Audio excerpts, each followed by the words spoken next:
विक्रम अपने दोस्तों के साथ पुराने किले की तरफ बढ़ रहा था। शहर के बाहर स्थित यह किला वीरान और डरावना था। लोगों का कहना था कि वहां एक आत्मा भटकती है जो खून के आंसू रोती है। विक्रम और उसके दोस्त इसे सिर्फ एक कहानी मानते थे। उन्हें डरावनी जगहों पर जाने का शौक था, इसलिए आज वे किले में रात बिताने का निर्णय कर चुके थे। किले में घुसते ही एक ठंडी हवा का झोंका उनके चेहरों से टकराया। विक्रम ने आसपास देखा। किले की दीवारें ध्वस्त हो चुकी थीं और अंदर घना अंधेरा था। अचानक दूर से किसी के रोने की आवाज आई। वह आवाज धीरे धीरे तेज होने लगी।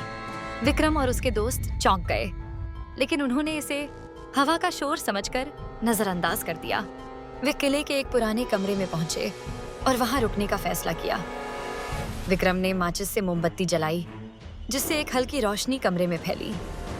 कमरे की दीवारों पर अजीब सी छायाएं नाच रही थीं। तभी विक्रम को एक पुराने लकड़ी के बक्से पर नजर पड़ी, जिसे देख उसका मन उसे खोलने का करने लगा। उसने बक्सा खोला। उसमें एक पुराना धूल भरा आईना रखा था। विक्रम ने आईना उठाया और उसे साफ करने लगा। जैसे ही आईना साफ हुआ, उसमें उसकी परछाई के साथ एक और परछाई दिखी। वह परछाई विक्रम के पीछे खड़ी थी, लेकिन कमरे में और कोई नहीं था। विक्रम ने घबराकर पीछे देखा, लेकिन वहां कोई नहीं था। उसके दोस्त हंसने लगे, यह मानते हुए कि विक्रम ने कोई भ्रम देखा है। लेकिन विक्रम का चेहरा पीला पड़ गया था। उसे लगा कि कोई उसे घूर रहा है। वह बार बार पीछे मुड़कर देखता, लेकिन हर बार उसे खाली दीवारें ही मिलती। तभी कमरे में हवा का झोंका आया, जिससे मोमबत्ती बुझ गई। अब अंधेरे में विक्रम और उसके दोस्तों की सांसें तेज हो गईं।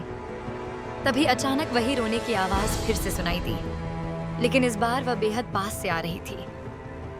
विक्रम ने हिम्मत जुटाकर पूछा, कौन हो तुम? अचानक आईने से खून टपकने लगा। वह खून धीरे धीरे बहकर विक्रम के पैरों के पास आ गया। विक्रम ने देखा कि आईने में वही परछाई अब साफ साफ दिख रही थी।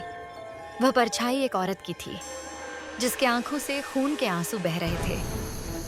विक्रम ने घबराकर आईना फेंक दिया, लेकिन वह आईना दीवार से टकराकर नहीं टूटा, बल्कि उल्टा विक्रम के सामने आकर खड़ा हो गया।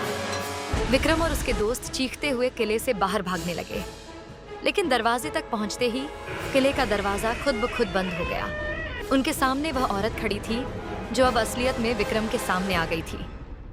उसके खून के आंसू विक्रम के चेहरे पर टपकने लगे। विक्रम ने आखिरी चीख मारी और उसके बाद वह पूरी तरह से अंधेरे में समा गया। अगली सुबह किले के बाहर कुछ लोगों ने विक्रम और उसके दोस्तों की लाशें पड़ी पाईं। उनके चेहरों पर वही खून के आंसू बह रहे थे। कहते हैं, आज भी जो कोई उस किले में जाता है, वह कभी वापस नहीं आता।